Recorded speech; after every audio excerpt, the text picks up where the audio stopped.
Okay, welcome everyone. Um, does anybody mind that we continue Hanukkah? Let's extend Hanukkah for as long as we can. It's Hanukkah in the world until we get until we reach the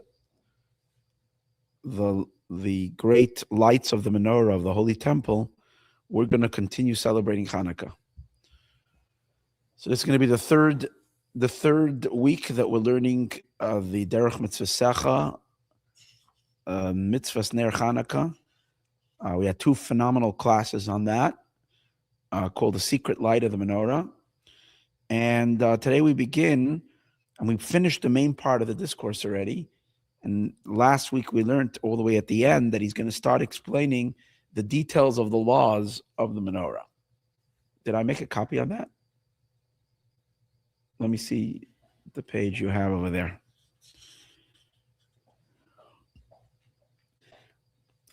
So you only have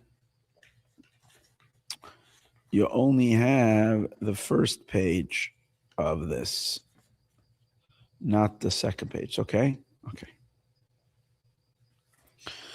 So here we go. After he completed explaining the primary ideas of Hanukkah and the Menorah, he's going to start explaining the more specifics.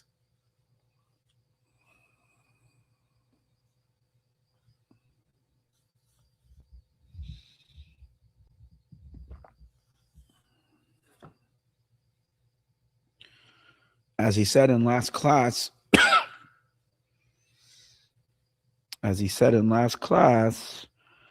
that he wants to show us that even a rabbinic mitzvah, even a rabbinic commandment has, which Hanukkah is the rabbinic command. By the way, as I mentioned 2 weeks ago, Hanukkah is not just a rabbinic commandment. Hanukkah is the 620th commandment. So Hanukkah is the commandment that makes the Mitzvas equal 620, which is Kesser.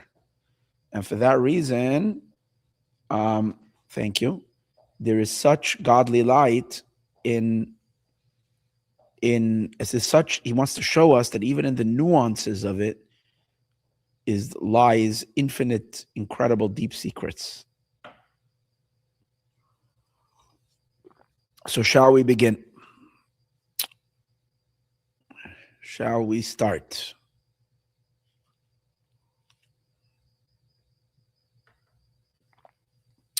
Okay, this is on page Ayin Dalid. And the good part is that today we don't have to do a review because we are starting something, a new part and a whole new subject in it. Even though the first small piece, he's going to go through a few nuances of the laws and give the deeper mystical Hasidic insight into it.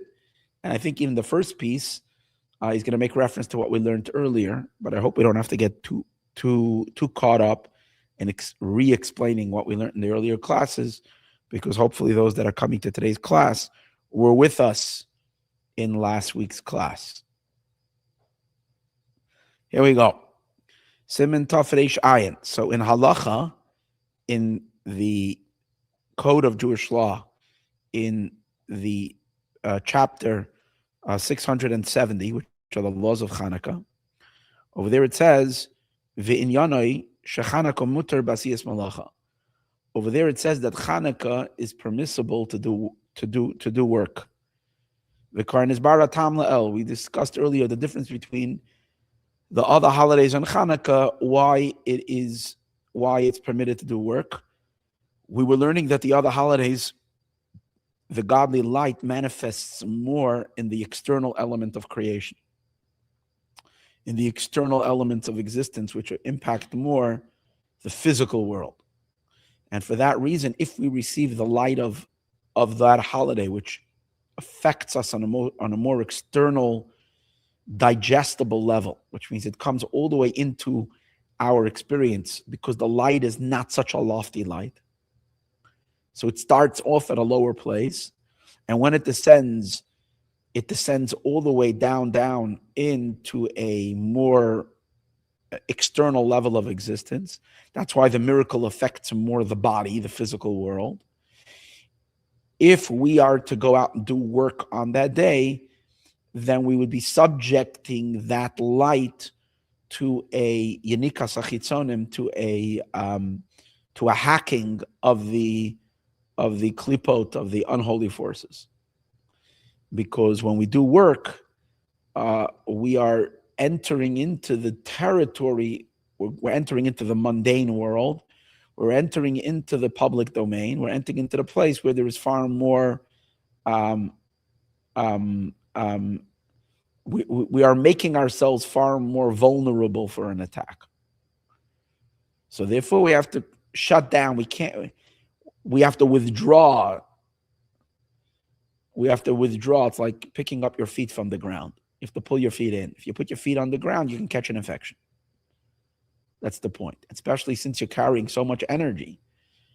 You're loaded up with so much spiritual juice and godly illumination that you become a massive target for the chitzonim. So therefore God says it's all this holy light that you're carrying, and we got to protect you more. So you have to stay more indoors. That's the idea. But Chanuakh, we learned, since the lights of Chanuakh are coming from albeit they're coming from a very, very lofty place, it's an increased illumination into Chachma. You're bringing in Chachma Stima, the concealed Chachma, which we learned earlier is in such a high place because there was a contamination in the most sensitive element. The Torah was contaminated. The highest level of wisdom became. So there was no choice but to draw down a light that's going to refurbish the Chachma, that's going to that's going to flush out the entire system, and it's going to bring from above the system, from the Chachma of Keser into Chachma. In other words, to increase the oil, like we discussed earlier. Yet, it's such a lofty thing that we can't even do anything to receive such a highlight. We learned. That's why Chanuakh, the Malchut, which is the Shekhinah, which is all of us, rises only to Hod. In other words, the only way for us to stimulate this is just through a simple submission. That's what Hod means, submission. As we can't interact with this light, we can only submit to it.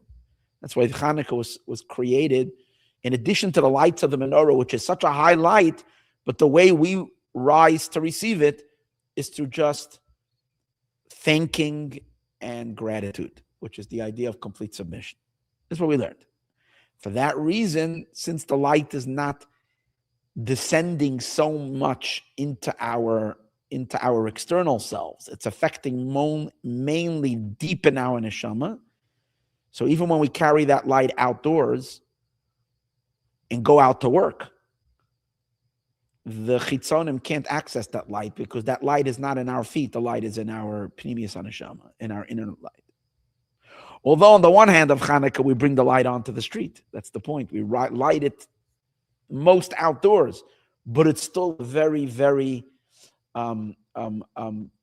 it's even when we bring it outdoors, this light is so high that the klippas cannot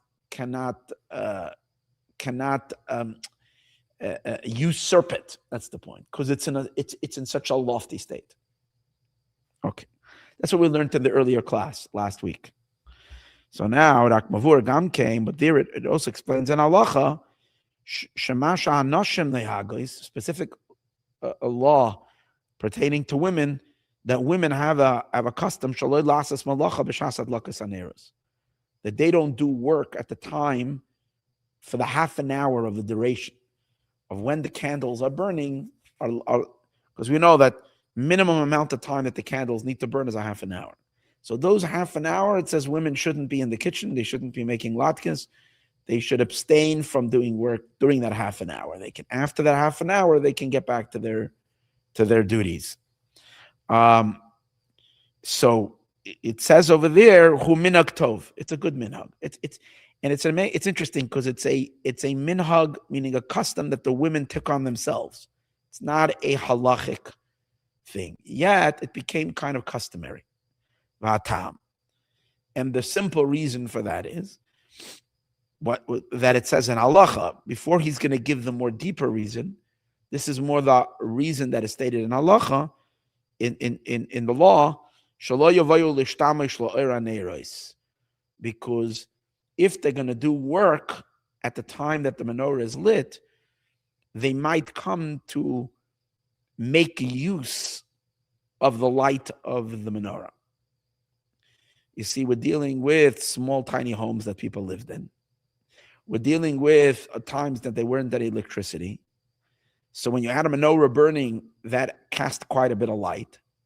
And if you're going to be allowed to do work during that time, it's probably inevitable that you're going to do certain work using the light of the illumination coming from the menorah.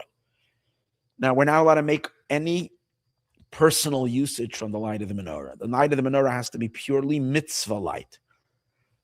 We enjoy it only as a mitzvah. We're not allowed to read something towards the light of the menorah. That's one of the reasons we put a shamus there, an extra candle, so that if we're going to use the light, we're using the light of the non-Chanuakh menorah light, candle. So that's one of the reasons why the women for that first half an hour don't do work, because by doing work, it's very possible they're going to utilize the light coming from the menorah to help them clean the dish, see where it's dirty, and add and so therefore we shouldn't do that. Because you're not allowed to have any benefits from its light. As this mentioned in 3 chapters later in chapter 673. This chapter that we're learning now is 670 in halacha. It's in Shulchan Aruch. So this is the Indian, and here he explains it on a deeper level. That even though Chanuakh is permitted to do work,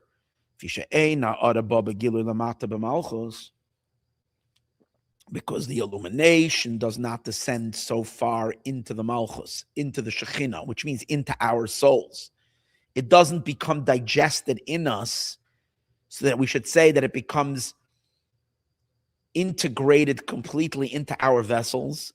If it becomes integrated in our vessels and we then become vulnerable to a klipa attack, which means, God forbid, if we allow the forces of unholiness, which are very, very accessible to us while we are in the workday, because then we are entering into the unholy world where our mind is being distracted from holiness and we're becoming entangled in everyday life.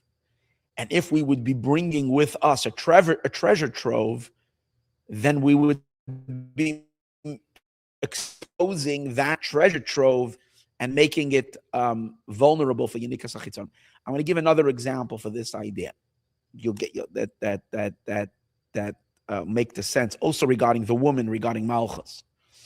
We know that a woman during her period of menstruation or the period after that, until she goes to the mikveh, her husband is not allowed to have an intimacy with her. One of the biblical prohibitions, that a man and a woman are not allowed to be intimate during the time of menstruation.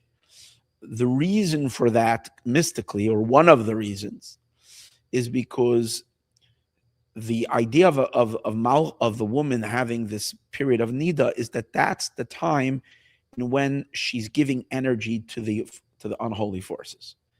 And it's not a sin on her part, it's just consequently as a part of the system that God created. Until Mashiach comes, the energy of the Shekhinah leaks out to the Klippa. And it's just energy that goes there. If her husband, that represents a much higher level of divine light, because he represents the masculine light, from where the Klipot are not allowed to take. They're not allowed to receive light from the high, because then they will become so extraordinarily powerful. If they're receiving a extra dose of energy from the Shekhinah, okay, that's an empowerment, but that's a limited empowerment. But if they're going to receive an extra dose of energy from the Ze'er Anpin, from the male energy, then it's like they're going to be hitting a gold mine.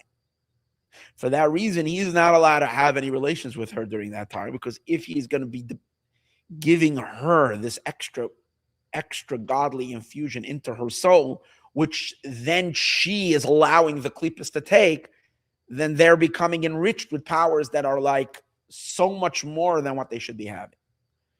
So therefore, until she's absolutely non-hackable, that means until she went to the mikvah and she's clean from the blood and she's not giving any life to the chitzonim, to the other side, now she can go ahead and receive from him, and it's not going to empower the dark side.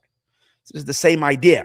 On Chanuakh, we're saying that the lights are not going, Malchus is not experiencing an overdose in her vessels. There is an incredible illumination, but it's more like a cloud that's hovering above her. It's not being internalized. As opposed to in the other holidays, the illuminations are coming down much, much, much lower into Malchus.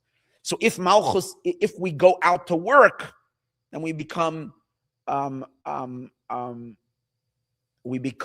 susceptible to a transfer of a very, very high level energy, which should never ever go over to the other side. So based on this, he's explaining why, even though we don't forbid work entirely on Chanuakh, it's good to be careful that at least during the time of the menorah, women shouldn't do work. Why the women? And why only during the time of the menorah? So he's explaining based on what we learned earlier. True, the general light of Chanuakh doesn't enter our vessels on a level where the chitzonim can reach. So there's no worry to doing work. Chanuakh could be a regular day in which you go to the office and you interact with the world, and in that space, you might be more interactable with the klipos. But we're not afraid, because they can't get much. They can't get too much through you. All right, they would need a very high ladder to get to your godly light, that is, to your extra godly light that you have on Chanuakh. They would need a ladder that they don't have. They would have to get to your crown, to your keser, and they can't get to your keser. They can get to your feet. They can't get to your crown above your head. And that's where the Chanuakh illumination is. It's up here. It's not down at your feet. However, during the time when the Chanuakh menorah is burning, the lights are coming lower, because it's very, very, it's the time of the lighting of the menorah itself, especially for the women, because the women are more closer to Malchus. They are Malchus, so they're closer, more to the ground, closer to the world, closer to the, even just a slight chance of these powerful lights leaking to the wrong places is something we want to avoid. Showing you the nuance of the law, which we would never have picked up on our own. So again, the Chanuakh is permissible to do work. The illumination is not coming so low in Malchus, and it's remaining above the head of Malchus, and that's why the only way we can connect to it is to submit to it, which means it's higher than our grasp. Nevertheless, that applies to the general day of Chanuakh. Neged, however, that does not apply. Neged or atzmo, in front of the light itself. We have to differentiate between the person carrying the light of Chanuakh all day long of Chanuakh, the rest of the day, the 24 hours, and the actual half an hour when the menorah is shining. Compare in front of the light of the candle itself, al kopanim, at least for that, you're not allowed to utilize its light. Because the candles themselves, this is the illumination of the light of the hidden chachma. Remember, we said the oil is the hidden chachma, and the light is what's higher than the hidden chachma. Remember, we learned last week, it's the delight and the pleasure that pushes the chachma down, the hidden chachma down to illuminate. Remember, we learned that the regular nature of the hidden chachma is to remain secluded. But what, like the face illuminating, Yar Hashem Panav Elecha, like the light of pleasure that forces Similar, it comes to take the space of the psamim that we learned last week, that creates a pleasure that opens up and forces that hiddenness of the light to go down. But whatever it is, the light of the flames together with the oil while it's burning, that's very, very high. The ein boy kedai liyos mishtamshin boy, and it's such a lofty light that it is not fitting that such a holy, godly light should be used for anything other than just a pure godly illumination, for it to shine into our souls and to bring healing. But to utilize this light for anything else that's worldly is a misuse of an enormously bright holiness. So he says it's not fittingly for ordinary things. In other words, he's emphasizing why halacha says that the reason why the women don't do work during the time of that time is that they shouldn't come to use the light. If they're going to be doing work, they might unintentionally benefit from the light of the menorah.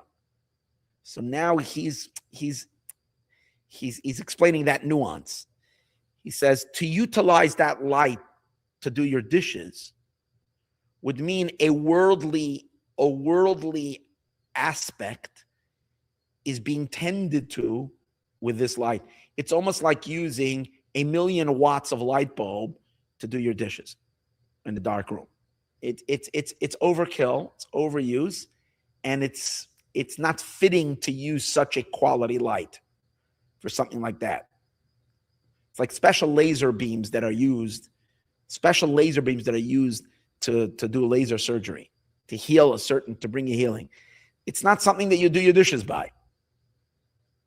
If you do use it for something mundane, there's also the danger that it could be that the klipot can nibble, can get a couple of crumbs of this light, and that's very dangerous. So that's his explanation. For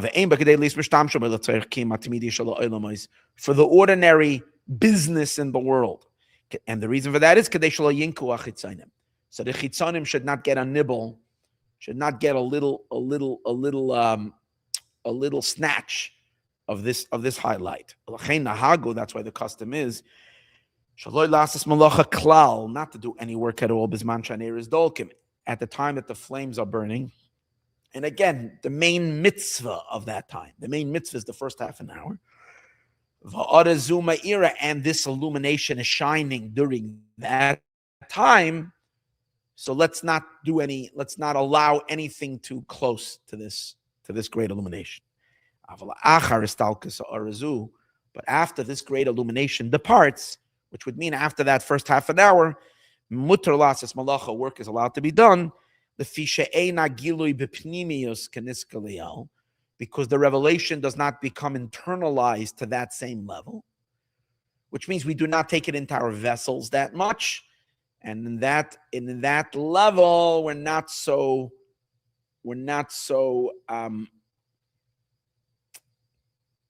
we don't have that, we don't need that caution, that level of caution, not to venture into a place where we might get targeted for a hack, for a chitzonim hack.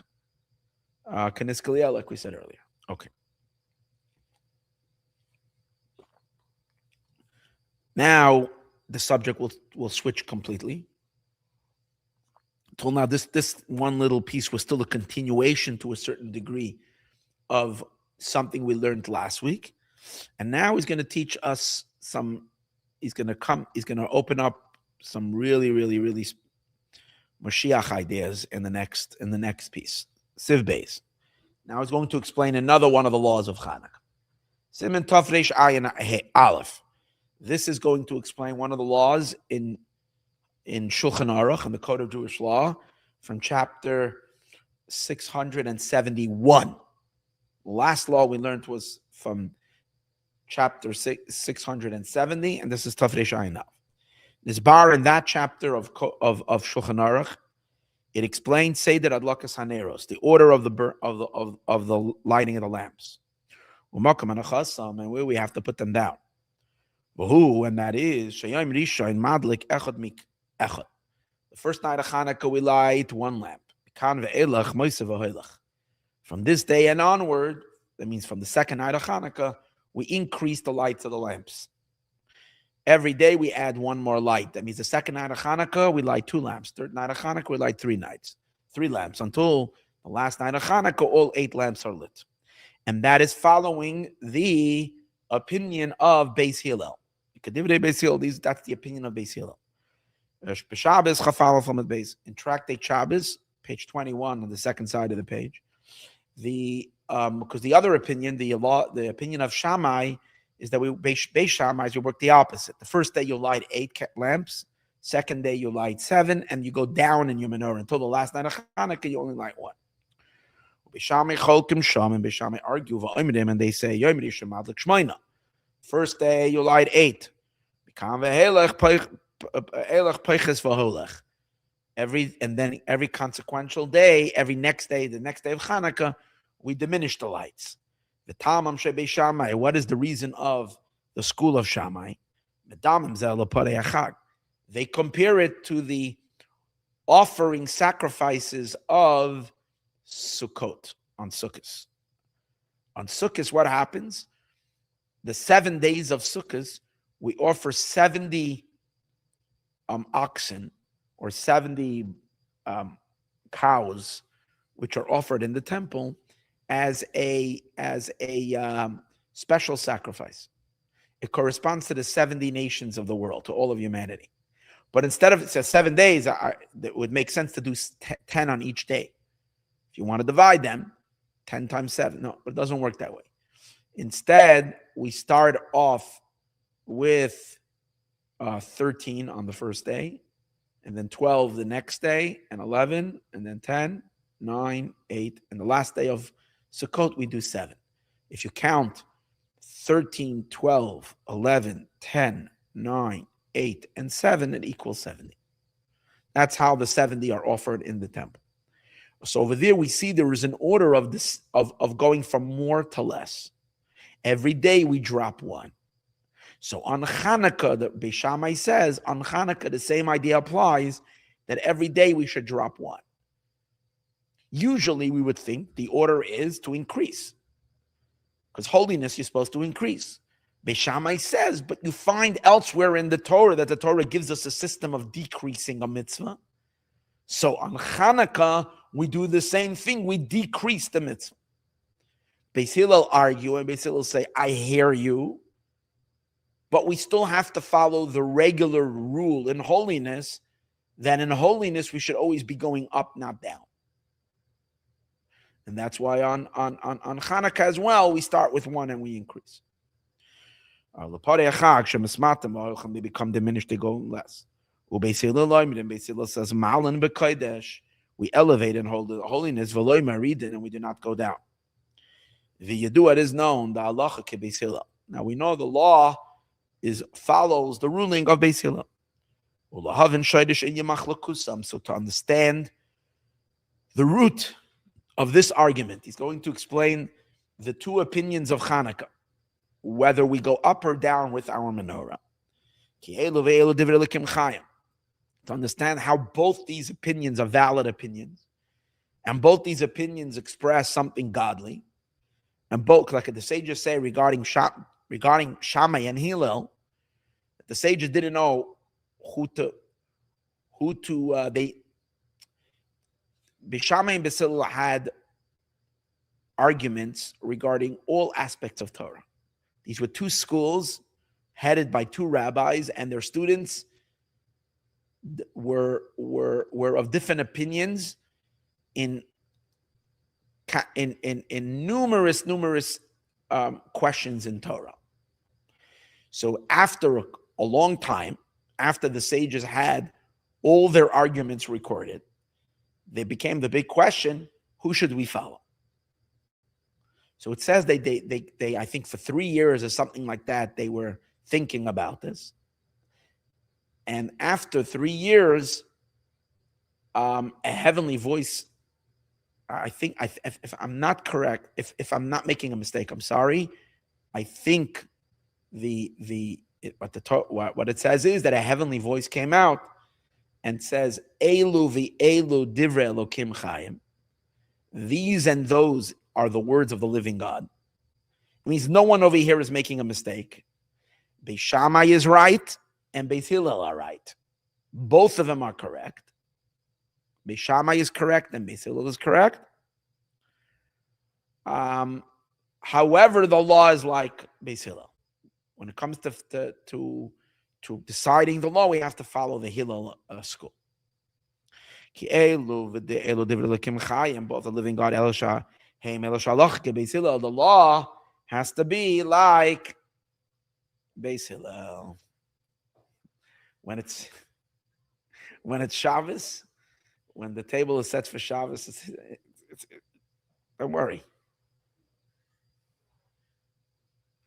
Almost. No. No. You have to do it more. No. Now the other one is falling.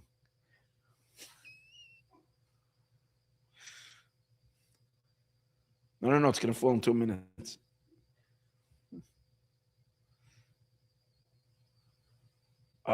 Slowly. That's Beis Shammai. And that's Beis Hillel. Almost. Okay. Yuvan to this will be understood al derech pasuk, based similar to what it says in the verse. It says a verse in Micha, Ashur ki yavai ba'artzenu. When the Assyrians will come in our land, if and when the Assyrians will try to infiltrate our land, v'chiyidroich ba'ar menosenu, and they will try to trample in our palaces. So how are we going to fight back the Assyrians? The Hakimoinu Olav, we're going to set up against them. We're going to erect. We're going to stand up against the Assyrians who are coming to trample in our palaces and are coming to and are trying to come onto our land. Infiltrate into our land. We're going to set up against them Shiva Royim, 7 shepherds, Ushmaina Nasichei Adam, and 8 princes of man. What a verse. This is a verse in Micha, in one of the prophets, Micha, chapter 5, verse number 4. So what do we have from that verse? There is some kind of enemy that's coming against us. To fight this enemy, we're going to set up our counter assault with 7 shepherds and 8 princes of men. That's the verse. So the Talmud tells us who are these shepherds. Talmud says that the shepherds are, the Yeduat is known, the Aroyim, that the shepherds, Hema Avos uMoshe. The shepherds are Abraham, Isaac, and Jacob. They're 3. Moshe and Aaron. Moses and Aaron are another 2. It's 5. And we're left with another 2 shepherds. I think it's Joseph and the same like we have the Ushpizin. Yosef and David are the other 2 shepherds. The reason why I'm saying I think is because I think the Gemara interprets the 7 shepherds differently. Although in Hasidic and in Kabbalah we usually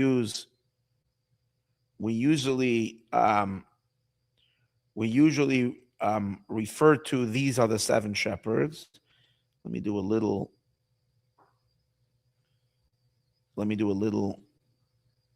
Mihaim Hashiva Rayim. We're going to do a little AI or Google check.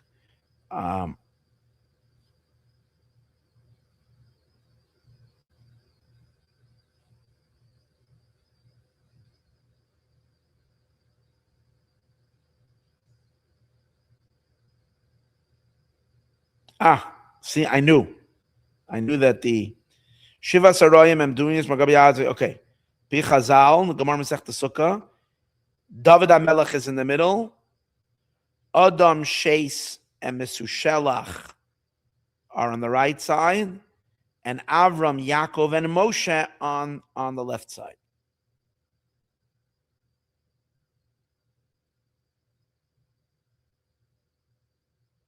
Oh, let's check Chabad for PDF better.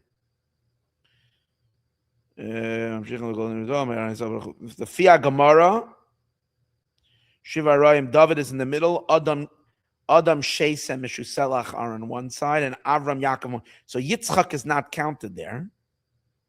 It's Adam, Sheis, his son, Meshuselach. I love that they bring in these old-time tzaddikim, like from before the flood, and which we always like dismiss as just a bunch of sinners. And then we find out that these are the super tzaddikim that like the world has never even known anybody like them. Like we learn about Chanuakh. And then Avram, Yaakov, and Moshe are on the left.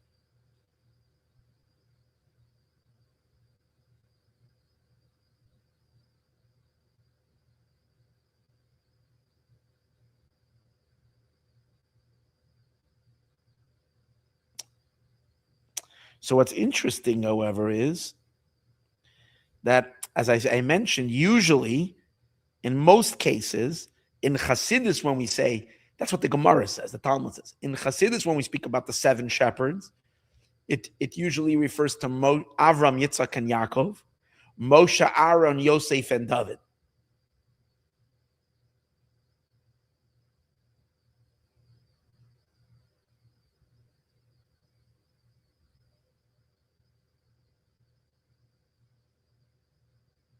Give me a second.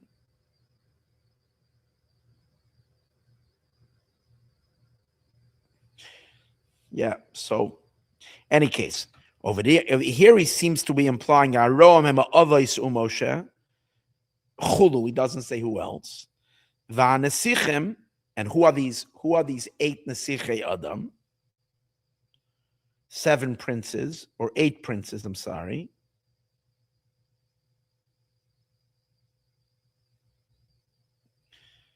Let me give you a second who they are.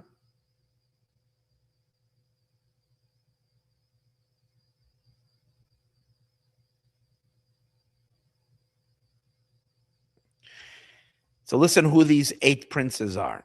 Yishai, David HaMelech's father. Shaul, King Saul. Shmuel HaNavi. Amos, who's one of the Nevi'im. Tzvanya. Tzidkiyahu HaMelech, the last of the kings. Melech HaMashiach, and Eliyahu HaNavi. It's an interesting collection. Now,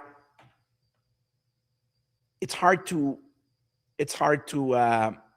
place to decide, who's greater than who. But if you have to put the Avos, Avram, Yitzchak, Yaakov, David, Moshe, whatever, generally in front of Amos, Tzvanya, Yishai, Shaul, they're great people. Okay, regarding Shmuel HaNavi, we say that Shmuel is equivalent to Moshe and Aaron. That's a super big one. Regarding Mashiach, okay. Eliyahu HaNavi, okay, he's one of the big ones. But when you have Yishai and you have some other people, Shaul HaMelech, it wouldn't seem like they are as great as the 7 shepherds. Yet, that's what he's asking the question. It seems to imply, it says, when the Assyrians will come against us, we'll confront them, we'll fight back with the 7 shepherds and with the 8 princes. The implication is that if the 7 shepherds, run out of gunpowder, or are out overwhelmed by the Assyrians, the backup plan that we have is to bring in like the real heavy hitters. We bring in the 8 princes. implying that the 8 princes are higher than the 7 shepherds? That's the question that he's asking. The Yeduat is known. The Aroyim Moshe, the shepherds are the Avos and Moshe. Sichim and the princes and Amram, Yishai, Kedis, Bepereke, the Sukkah, as stated in the 5th chapter of Masech the Sukkah. With Pshat, Lashon HaKosov, and from the simple meaning of the verse, it seems to imply Mashma, Shanasichim Yechoidim Lifal Yosem Aharoyim, that these princes are able to affect more than the shepherds. Shemetchila, that in the beginning, Vakimanu Elav Zayin Royim, we are going to set up against the forces of darkness that are coming against us. We're going to set up the 7 shepherds. The Im below Yoyel, and if that's not going to suffice, if that's not going to help us, we're going to bring in the 8, these heavy guns, which are the eight princes of man, and they're for sure going to decimate the Klippa.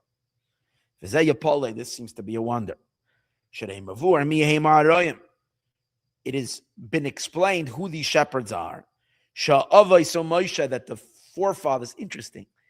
Does he imply that all the forefathers, or maybe he just says the forefathers because Avram and Yaakov are part of those shepherds? Because again, as the Gemara lists them, it doesn't list Yitzchak there. Avram, Yaakov, Adam Arishon, Shais. Okay. But as I mentioned to you, Kabbalistically, when we speak about 7 shepherds, we usually count the 7 Ushpiz and Neshamas, which doesn't count Yitzchak and does count Yosef and David. Okay. The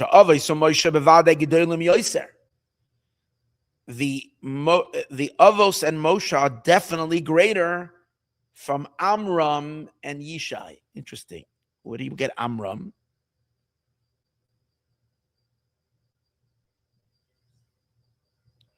Who are the 8?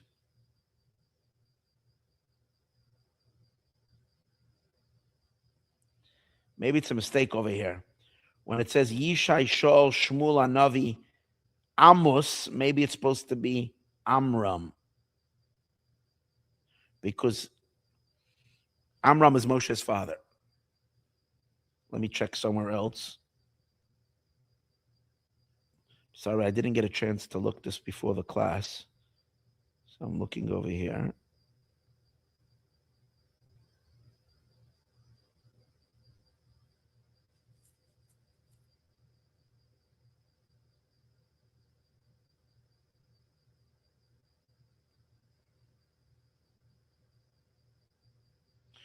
No, here it says again Amos. So what do we have Amram?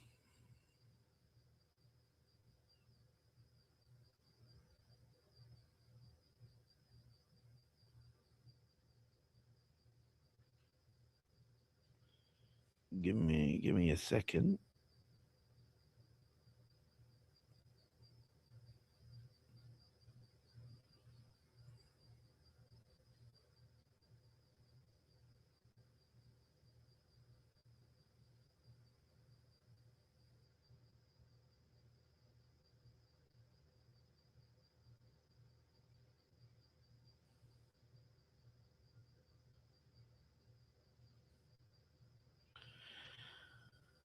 Okay, we're gonna have to look this up in a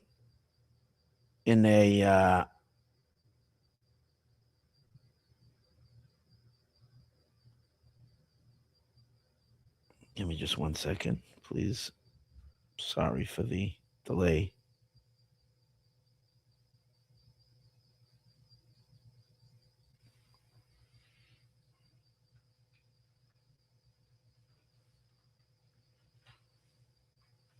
I think in Torah Or it also mentions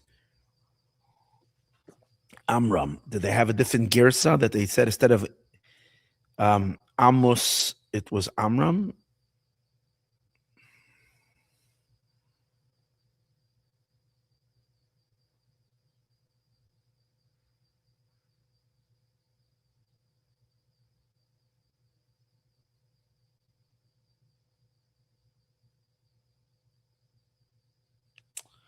Bothers me. Okay. All right. I don't know. I don't have the answer. Maybe someone will look it up, or I will look it up, and we'll sort this out. Again, because in all the sources I'm seeing over here, it brings Amos. It doesn't bring Amram. But over here, it does mention Amram, unless we can look in the back and he'll give us something on this. Ayin Daled.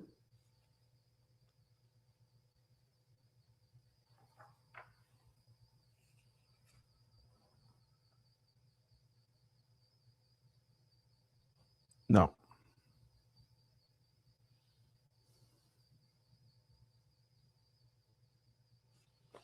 Okay. So now we have our homework to do. But again, the general question is, it would seem like the Avos and Moshe are greater than Amram and Yishai, and the other ones that are mentioned. Not necessarily Mashiach, you're going to mention, but Ache'inyan, the idea is, Kiloi re'izeh k're'izeh.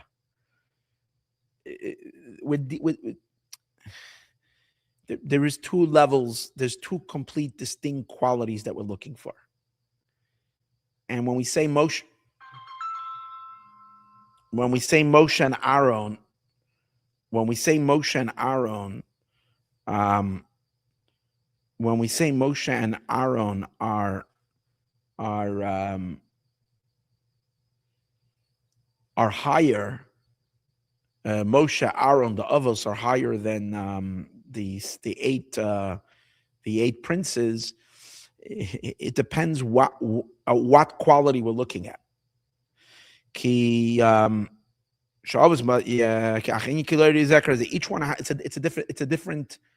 it's a whole different influence.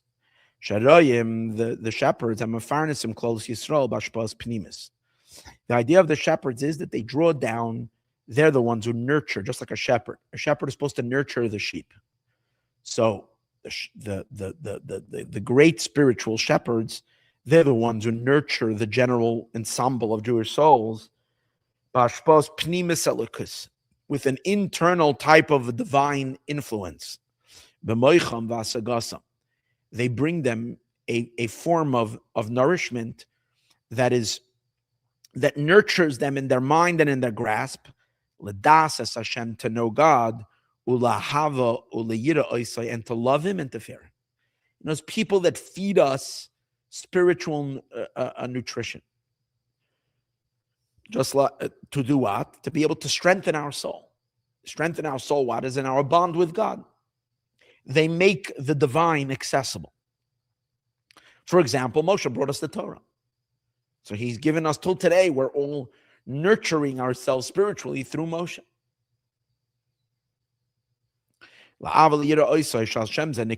This is called shepherds. And this is an indication that their soul is coming from, it's stemming, they're coming from the internal, the elements where the divine is being internalized into various different systems. So, for example, we know that Avram's neshama is from the attribute of chesed. Chesed is one of the vessels that contain the infinite light. And the infinite light encloses itself into chesed. That's called an or pnimi. It's called an internal light, where the light enters the vessel. For that reason, the neshama of Avram Avinu, the soul of Abraham, because he is a manifestation of the divine chesed, so he has that ability to bring love into our souls. Chesed is love, kindness and love. So he has the ability to nurture us with love, to give us the capacity to be able to love Hashem. But that's all in a manner of internalization. The princes, their souls are not from the internalized light. Instead, they are plugged in to a much higher level of light. They're plugged into the transcendental, infinite makif lights. So on the one hand, there is a tremendous quality in those that are plugged into the internal elements, because they can build us up internally much stronger. So if we need leaders who can shape us, inform us, and develop us, we will hang out with the shepherds. But then there's a complete different type of an influence that's impacting us through a super conscious manner. And that is there are certain tzaddikim who the merit of them being alive in this world is keeping a certain hovering of godliness in this creation. Something that we can't internalize, something that we can't understand. You can't ask me, what am I getting from them? I don't know. But there's a certain, you might say, divine protection. There's a certain divine presence that doesn't leave the world because of it. They're like these umbrella tzaddikim. Shield, protect, and draw down the infinite light, which we can never internalize and understand and appreciate. Yet just because they exist in this world, that's what's keeping the infinite light of God present and luminous in this world, although no one can comprehend it. And that's the idea of the 7 princes. The 8 princes, that's the number 8. Again, yeah. Which isn't the case of the Nesichim. And that's what he explains over here, because they're not from the internal element. With one element, the quality of the princes is greater. Even though they're considered external in compared to the shepherds. They're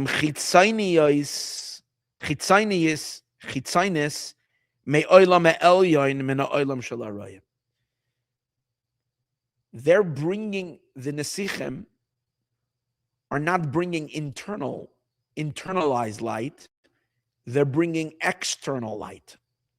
But their external light is an external light from a much higher level than the internal light of the other tzaddik. This is literally what we're learning in the Mashiach class. We're learning that the external light from Keser, from a much higher level, is of greater value than an internal light from a lower level.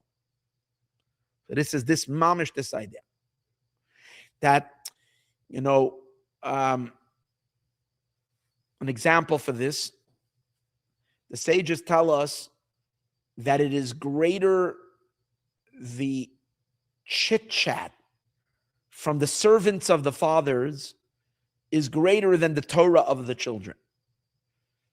That the Torah our Torah that we study, we find the Torah speaks in very, very, very limited, and when it comes to mitzvot, the Torah does not use a lot of words. The Torah minces its words.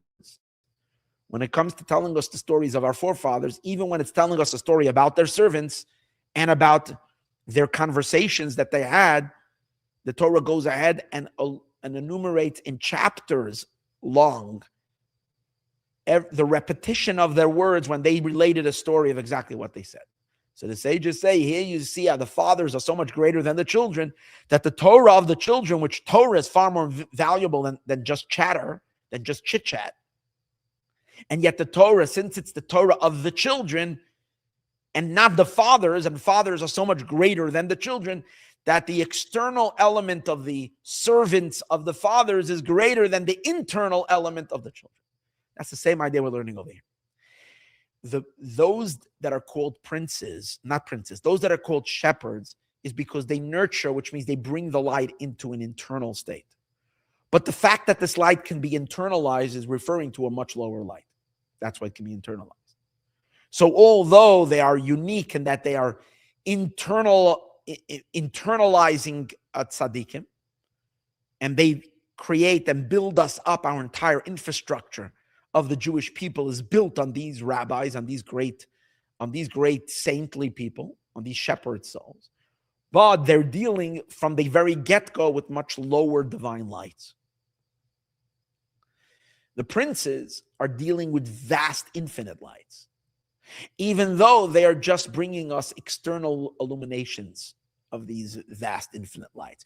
But a little crumb of the infinite lights is greater than a massive piece, a chunk of the internalized, than an entire meal that we might eat from the internal light.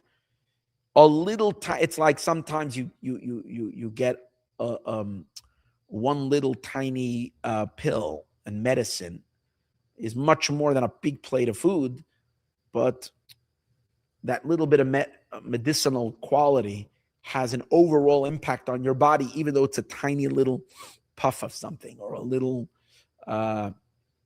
pill, a little tiny bit of something, or one droplet of that potent thing could be more than the nutrition you're getting from an entire meal that your body's going to absorb and take it, because of the potency of where this is coming from. So they're coming in Chitzonius, they're the external. They're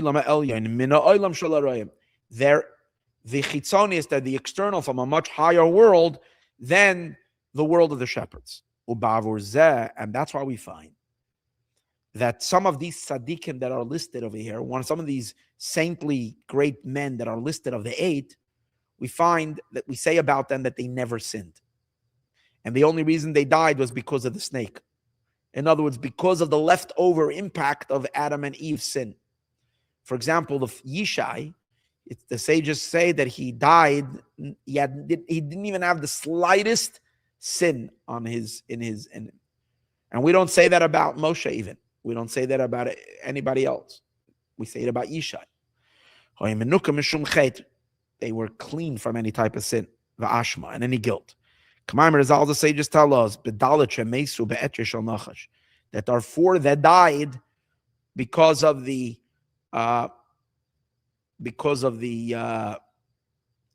cunning advice of the snake, or because of the venom of the snake. Ukamashal, and he's going to give an interesting example. Ale ilan esrogim. You have an esrog tree.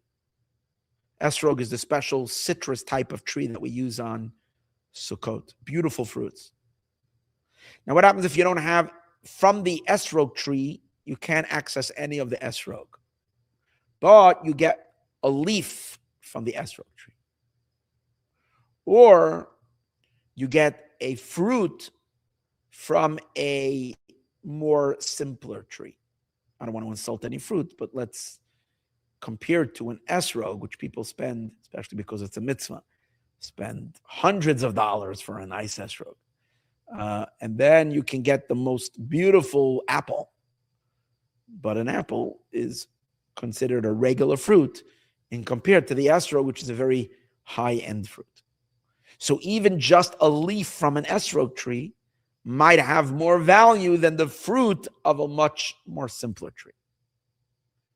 So on the one hand, this is only a leaf, and maybe you can make tea leaf out of it. But it itself is not edible. Yet because it's coming from the esrog tree, it has a great value because it's of a higher source. Commercial ale ilan esrogim, the leaves of a tree of esrog. Oy menenasim, or from nanasim. What are nanasim? Nanasim, I think, are peaches. So it looks like a more, I guess in those days, a very seasoned fruit that not everybody had. So you get a leaf from a peach tree because it's such a rare type of a fruit. It was al derech mashal legabe eze peiros ilan, in comparison to different fruits of trees that are very common. She'ena chashav k'moisam, that does not have such value like them. Sheyesh ma'ila bepeiros sheyesh ben tam. On the one hand, there is a very great quality to the fruit because it has a taste. The apple has a taste. The orange has a taste. Which isn't the case by the leaves. There isn't much. It's not there. There is a quality to the leaf. That are not so. The fruit in general that's coming from an ordinary tree. Because this leaf is from a different type of a tree, which is a much more valuable type of plant. In a shoirish inyan aroyim, now the root of these shepherding souls, lamaila, above, and mebchina zayin tatoin datzilus. The shepherd souls come from the 7 lower sphirot of the world of Atzilus. Chesed, Gevura, Teferes, Netzach, Hod, Yesod, Malchus. Hamaslapshim Bekalim. That's the lights that go into vessels, enclosed in vessels. Aval Anasichim, but the princes, Sharsham, their root is Mebchinas Makifim. They come from the lights that are above the vessels. Elechaim, they come from Keser. So even though they might be an external little crumb of Keser, but it's still coming from the infinite lights of Keser. L'cheinem ches, that's why they're 8. Kisharsham, because their root is Mishmoina mazalois the Derech anpin. From the 8 mazals, it's a Kabbalistic term that is used, of Derech anpin, Harishoinim, that they're the first, Shehem Pchines Makifim, which they are Makif lights. What are the Shmoina Mazalois? What are the 8 Mazalois of Derech Anpin? These are the first 8, because we know there are 13 Mazalos in Derech Anpin. Usually we say it's the beard, the hair of the beard from Keser, from the crown. The first 8 are Kale, Rachum, V'chanon, Derech Apayim, Rav Chesed. No. Kale, Rachum, V'chanon. Derech Apayim is 2. Rav Chesed is another one. The MS. No, I made a mistake. Kale, Rachum, V'chanon. Derech Apayim is 1. Rav Chesed. Notzer Chesed. No. We have to have 8 till the word lalafim. So let's try. Kale, we don't do Hashem. Kale, Rachum, V'chanon, Derech, Apayim, Rav Chesed, Ve'emes, Notzer Chesed. That's what it is. Those are the 8. I think that's the cheshbon. And lalafim is already number 9, and that's so we go from Kale until Notzer Chesed. Those are the first 8 mazalos of Keser. And that's where these 8 tzaddikim are plugged into, which are called the 8 Nesichei Adam, which are the 8 Prince tzaddikim, which represent these Oires Makifim, this incredible, encompassing, holy, lofty lights, which are much higher than the entire system. And you can't compare the Sfirot of Atzilus, which are already limited godliness, to this, even though from this level, all you can have is a tiny drip drop, an external light coming from there. But even a tiny external light from those levels is superior to the great internalized lights of Atzilus. So the 7 Roim, which are Avram, Yitzchak, Yaakov, Moshe, Aaron, Yosef, and David, or as the Gemara puts them, Adam, Shais, David, and then Avram, Yaakov, and Moshe, those 7 are considered they are considered much lower than these 8 tzaddikim that are from the encompassing lights. But the Nasichim, Sharsham Chnes Makifim, Lechenem Chester 8, Ki Sharsham, their root, Mishmoine Mazalois, the Derech Anpin. From the 8 Mazalois of Derech Anpin, Harishoinim, Shem Chnes Makifim, these are the encompassing lights, Ki Miva'alafim ve'elech Hushayrish Apnimim. Because from the words Alafim, 9, 10, 11, 12, 13, the last 5, although these are also lights of Keser, but they're already the root of the Pnimium, of internalized lights. Which is a limited hashpa lahachyois chachma and bina, to enliven chachma and bina, because chachma and bina are called alafim. Like it says, alafcha chachma, alafcha bina. I will teach you. Alafim usually means thousands, but it also comes from the word A'alefcha, I will teach. A'alefcha, I will teach. So A'alefcha chachma, A'alefcha bina. From there we learn out, this implies that Notzer Chesed la'alafim, the word alafim, which is 2,000, is the word alafim is already the beginning of chachma and bina. It's interesting because usually it says that chachma derives its energy from Notzer,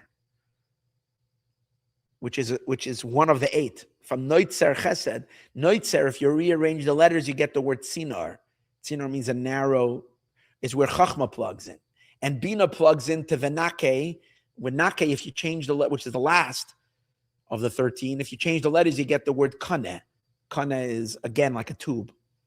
So Noitzer and Kaneh are the 2 mazalos where chachma and bina are taking from.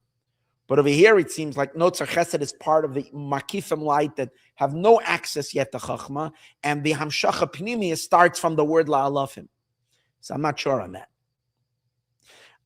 Shem Beis Alafim, these are the 2 alfim, these are the 2 als, Alafcha Chachma, Alafcha Bina, Masha Enken Amazaloi Shalafana, which is not the case about the mazalos that are before it. Hemakifim, these are complete encompassing lights. She'enam Yecholim Lislabish Bekelim, that are not able to be enclosed in vessels at all. Ilchein, and precisely because of that, when we are attacked by the Assyrians, again, why did we bring this whole verse? It's a pasuk in Micha, where in Micha it says that when Ashur is coming to infiltrate, the Assyrians are coming, how are we going to fight them? We're going to appoint upon them 7 shepherds. And if the 7 shepherds are not going to work, we're going to bring in the heavy guns, as we said, we're going to bring in the 7 Nesichei. So he says, to overcome the forces of darkness, we have to unleash upon them the 8 Nesich and the princes. Why?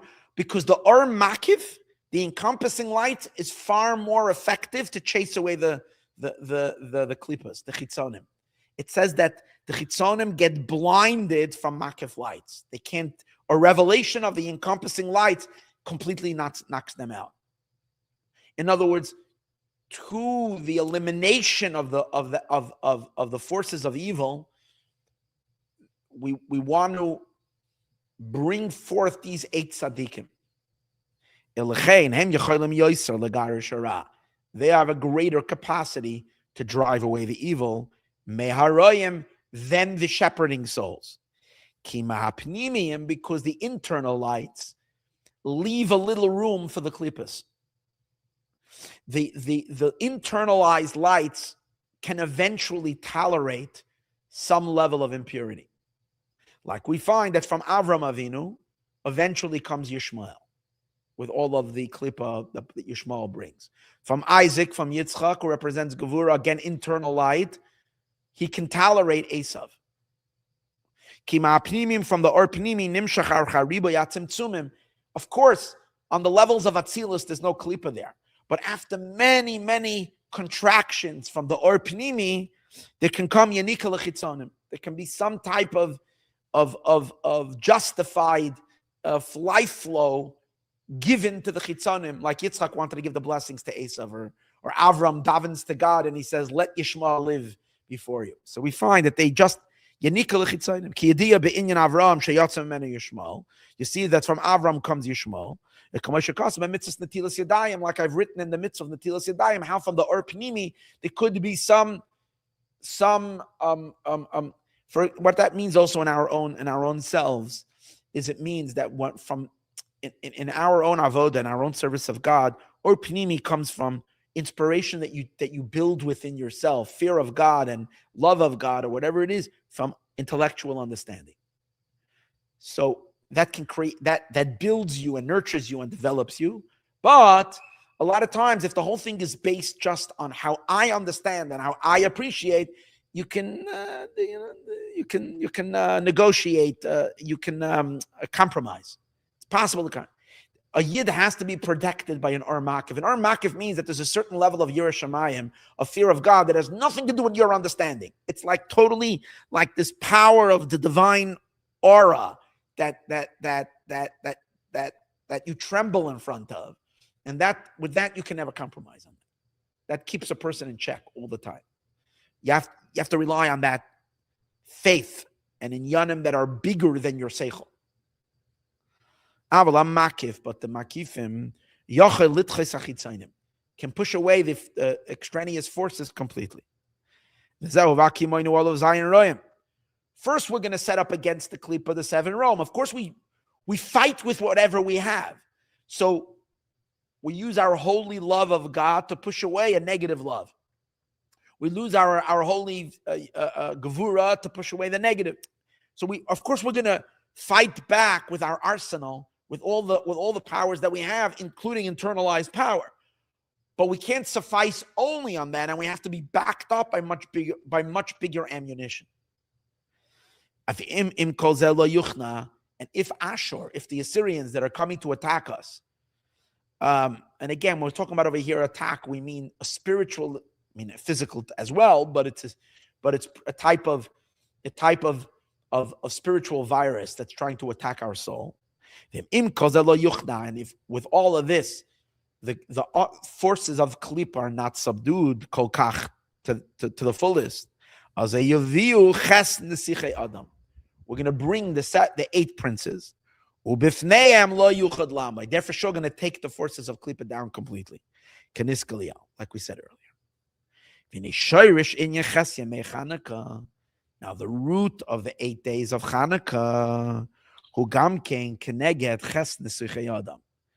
the 8 days of Chanuakh are plugged in to these 8 princes. Chanuakh is, as we discussed earlier, it's a very lofty light. It's light of Keser. We learned in the earlier part of the Maimer last week that Chanuakh is bringing down Chachma Stima, the concealed Chachma, from Chachma of Keser. So it's plugging into these very, very high, lofty tzaddikim. Haniskalia. Because we explained earlier, in the miracle of Chanuakh, Sha'az Nizgabru Chachpa the Klipa, that's when the wisdom of the Klipa became so, it prevailed. The powers of impure intelligence, the Greeks with their philosophy and with their, they wanted to make the Jewish people forget their Torah. The Chachma Elokis and the divine wisdom. For this reason, there needed to be an additional light of Chachma, which is coming from Keser that's higher than Chachma v'Ashpa. And the influence needs to be drawn down. Remember we learned in the last week, we said, Sha'asa nisim lavoseinu means, remember, that in order to be able to capture such a lofty, high level of light of Chanuakh, which is the lights of Chachma Stima, of Keser, we need the midos to rise up into the midos of Keser. Avoseinu is fathers in our case means Chesed Gevura Teferes of Atzilus. They need to be lifted up into the midos of Keser, and from there they have to receive that light and draw it down. That's what we learned earlier, right? And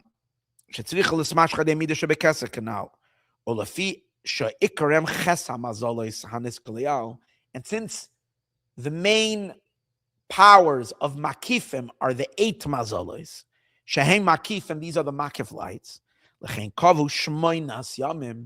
That's why they instituted 8 days Keneget Shmoina mazolos, to activate these 8 powers of mazolos of Keser, which are the 8 Makif lights, Shmoina Nesichei Adam, which correspond to these 8 princes. Shai they call Echad, through each one of them, Nimshach Hashem and Atar, is drawn the pure oil, la'abeit chachma de klipa, to negate and to completely eliminate the impure chachma of klipa that has so infiltrated and so contaminated the system. Because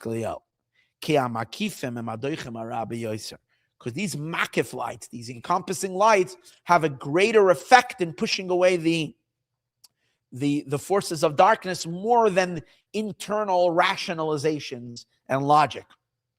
Like we said earlier. Now, one of these Nesichei Adam is Mashiach. So Chanuakh, therefore, is very, very, very strongly related to Mashiach's light. It could be, by the way, for those who don't understand, for those who are with limited, and really everybody, no one has a comprehension in the Rebbe's things, but it could be that this is one of the Rebbe's, and I'm not sure, it could be, I have no question, that when the Rebbe instituted public menorahs, even though according to halacha, you're not fulfilling the mitzvah. The mitzvah is the pashtos to be put by a doorway, and it's done in the middle of the streets, the middle of the places. It's a parsumani. So yet, I guess you can get away because they do make a bracha on it. So I'm sure al pi halacha you're allowed to do that, but that's not the pashtos, the way Chazal were masaking the mitzvah of Ner Chanuakh. The mitzvah of Chanuakh is by your house, by the doorway onto the street. Yet the Rebbe took the entire menorah and put him out in the middle of the streets. To me, there's no question that with that, the Rebbe was unleashing these powerful makif lights. And who knows how many klippas the Rebbe burns every year with these public menorahs in all the cities of the world, literally eliminating the powers of klippas on levels that we have no idea. That's why, by the way, there was a major fight in to stop the public menorahs in various different, like they try to say, oh, it's a religious item, separation of church and state, and so on and so forth. The argument, well, if you can put all the Xmas decorations, why can't you put the menorah? Okay, but there was a fight against it. There's no question that this, besides for the fact that it inspires the hearts of millions of Jews across the world, which would not be exposed to a menorah other than these menorahs, but I think there was a deep kavanah over here in combating the forces of the last klippas that exist, which are the most ferocious klippas before Mashiach comes. It's needed to light these public menorahs. And you see that the klippa tried to fight back this year by through this shooting at the public menorah lighting. Now, in the order of this, and in the order of this flow, Nechlaku Beis Shammai Beis Shammai and Beis Hillel have an argument. So everybody agrees that this is one of the effects of the 8 days of Chanuakh, is to blow away the klippas. For this, we need to pull out the power of 8. Question is, how are we going to operate with the 8? Do we start with 8 and then work our way down to 1? We have to make a difference. We can't light every night 8, because the point over here is to publicize the miracle and to understand that it went for 8 days. So therefore, you want to emphasize each day. So the question is, do you start with 8 and go down to 1, or do you go from 1 to 8? That's what we began with. So Bishamai compares it, the school of Shammai, to the cows of Sukkot. Ki be'emes, in truth, hem en yanechad. Now, what is the connection of the sacrifices of Sukkos? What kind of connection does that have with your menorah lighting? Why would you compare it?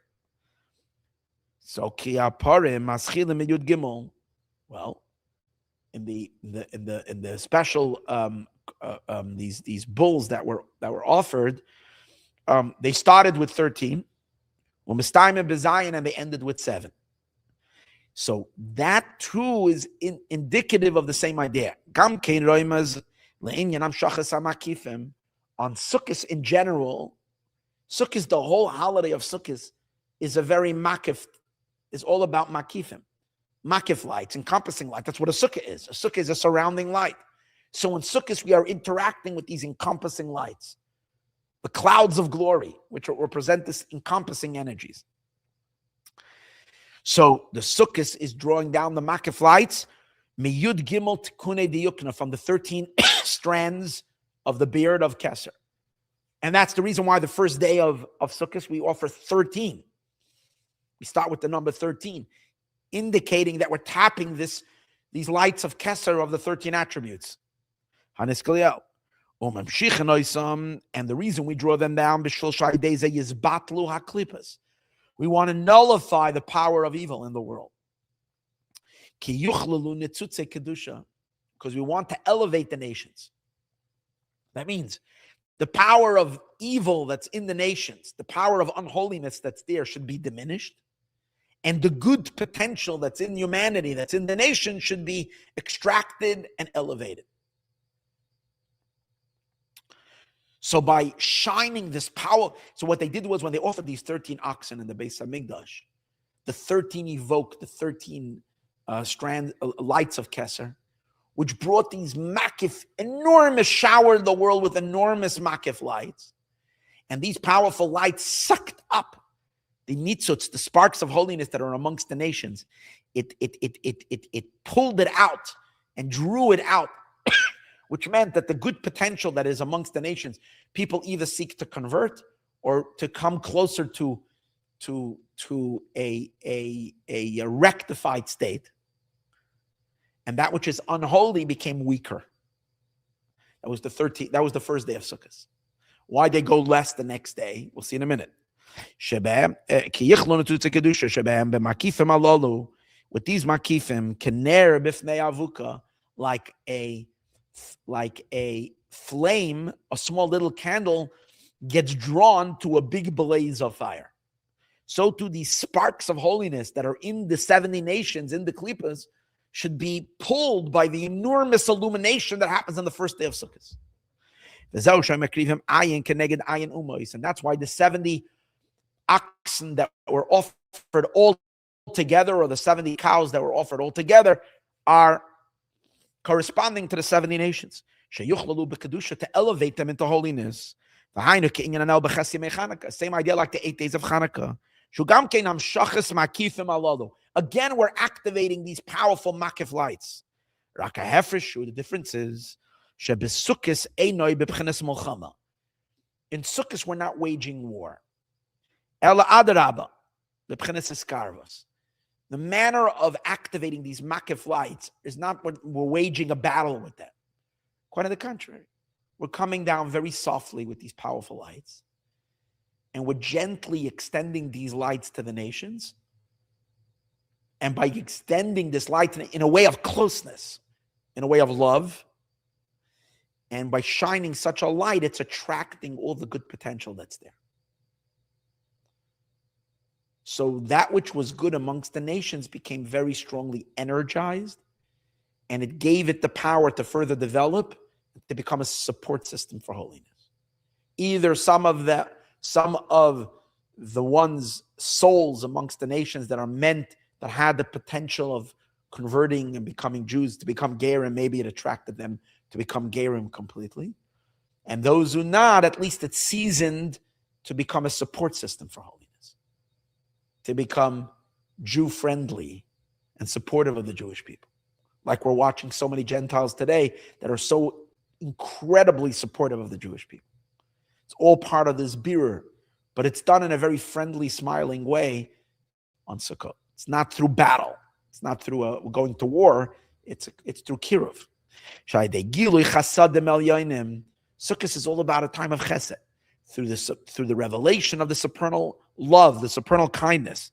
The infinite love of God, from the infinite levels of the Ein Sof. As a yamin mekareves, the right hand of God, which are what Sukkot is all about. And these 7 days of Sukkot, extending such illumination from above, the right hand of brings a kiruv. Gam mesa'ayin sarim l'kedusha. Even the 70 ministering angels, who are the ministering source of the 70 nations, which they are klipa, they're unholy, but it draws them to become friends. So we find amongst the nations, there are a lot of countries. Like, why in the world do you see watch Argentina, or at least the guy of Argentina, he's a good friend of the Jewish people. And then you have other countries that are, today's days, Hungary is being so very supportive of Israel. And this one and that. And then you have like nations like Spain and France and the Irish, like as anti-Israel as you can get. boycotting anything to do with Israel, like literally becoming like you see. So the illumination of Sukkot is to draw the 70 ministering angels, to draw them closer. They should not be completely consumed in their own ego and separated from God's unity. As we said earlier, it should become more of a support system to holiness, become nullified to holiness. And that's how you do it on Sukkot.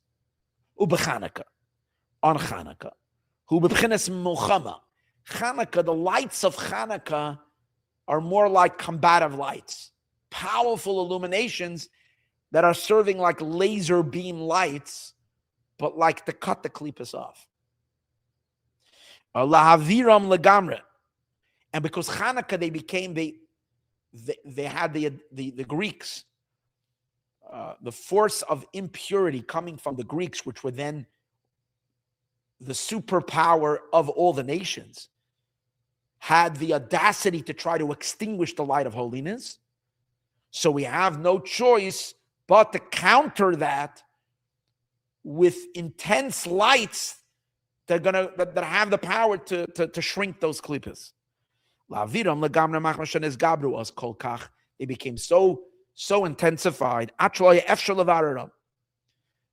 There was no way of slowly elevating Greece, and it required a complete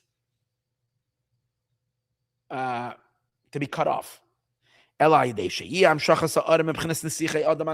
to unleash the powerful 8 princes, to remove them completely. The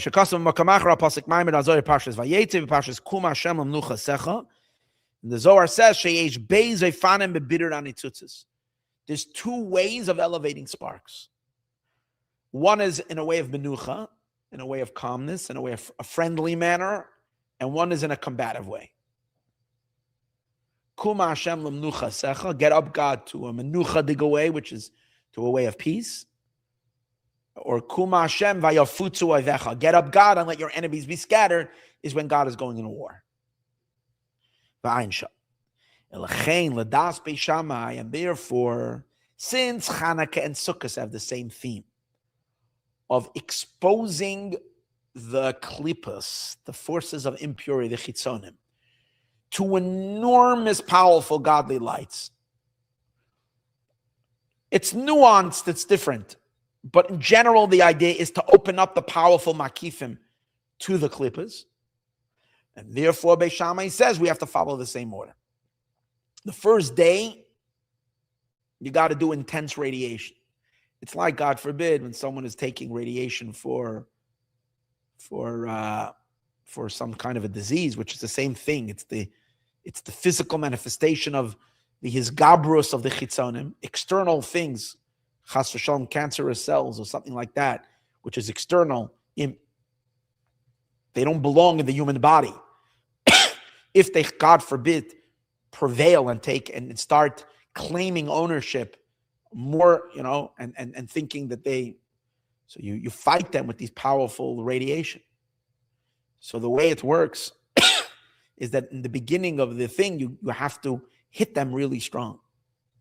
And then as the patient has gone through certain things, you can lighten the dosages. It doesn't require such intense, powerful forces against it. So that's how you start. You start with the unleashing all the 13 on Sukkot. Then you go to the next day, it's enough 12. And the next day, the same as Chanuakah, the first day you need 8 powers, according to Beis Shammai. Second day, 7, and you can lighten up a little bit. One is compared to the other. The Kamoi B'Sukkot is just like in Sukkot. First, you unleashed upon them tremendous light. And then you diminished it slowly. On the first day, 13 oxen. And then the second day, 12. In the beginning, in order for them you have to punch them really hard. Either punch them very hard or shower them with a tremendous love. but a very intense love, in order to melt their hearts. It's like giving a huge gift. Second day, since they've already been weakened by either by the love or by the punch, they've already been weakened. It's already been a little bit, has already been elevated. It's enough by giving him a less radiation. So we can extend only 13. We only have to offer 13 oxen, which bring down a lesser revelation than the first day, a lesser light. We're toning down the brightness of it. And so too, every single day the illumination has to get less. Because the ministers that are becoming refined are now less of they've become diminished already by the treatments. It's like we said before, the impurity has been reduced. The tumor chas v'shalom has shrunken, so it can be done less, and so on and so forth. The forces of impurity have become less. It can be diminished. So the same is on Chanuakh. It's also the war against them. So it's like attacking the enemy. The first time it's like you bring upon the enemy the full brunt of the power of the United States Air Force. It's like the full power of it. Then as think this, you don't need to unleash such a force. It can be on a lesser. They should be cast away and melted b'fanel. And afterwards, you can diminish it. You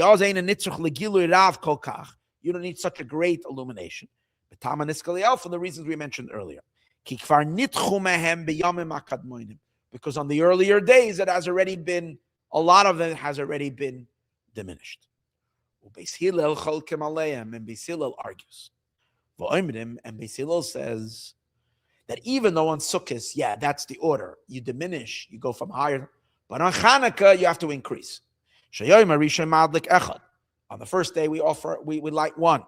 And then from each and every day, we increase. The Sukkot. We don't compare it to the oxen of Sukkot. Because Sukkot is a biblical holiday, and therefore this is a biblical commandment. And Torah comes from wisdom, from the divine wisdom, and it's emanating downward. The im came so the illuminations are coming since it's coming from God, from above, so there's no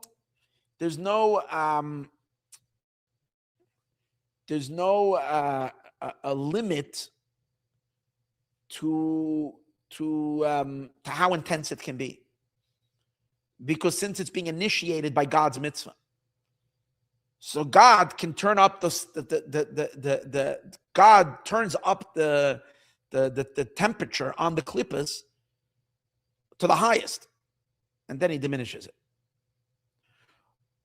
But Chanuakh is a rabbinic commandment, which means it's coming from our stimulation. We need to work our way up to be able to illuminate, to bring down these lights. So we don't have the power on the first day to hit number 8, the 8th note. So we start with, that's what I think he's going to say. On a biblical mitzvah, since it's not us doing it, it's God's commandment, so no one can tell him how high or low he can turn the dial. So therefore he turns it up. He turns up the heat on the klippas to the highest right away. Machar that comes from, even though it involved our offering of sacrifices, but it's based on a divine instruction. Mi ma'akev, who can get in the way, who can stop him, and who can limit it. Masha'ken adlakas ner Chanuakh, which isn't the case with lighting the lights of the menorah. Shumad Rabbanan, which is biblical, which is rabbinic. Shehem gazru omer, they decreed this. Shehem shacha zu ayidei neiros. They were the ones who decreed upon the supernal lights of Kesser that they need to respond to our menorah that we light. The sages have power that they can impose upon the supernal lights above to come and illuminate. But we can't push it. We got to be a little gentler with God. Since it's being petitioned from below. For that reason, we have to listen to the sages because they have jurisdiction above as well. Based on the Torah that they command you. So notwithstanding the fact that the sages have the power to unlock this light, but still, since it's coming from below, we can't draw down in one shot that whole powerful illumination. We have to work our way up. If you say the Chazal say tafasta meruba like tafasta, if you try to grab the whole thing in one shot, you might ruin it. So open up with a little bit, and then you'll increase. And then you move and increase. Because we increase the light and holiness bit by bit until we hit and we go higher. The Dailamev. So this explains this entire halacha of the increase and the decrease. We're going to leave it over here. I know that today was relatively a shorter class.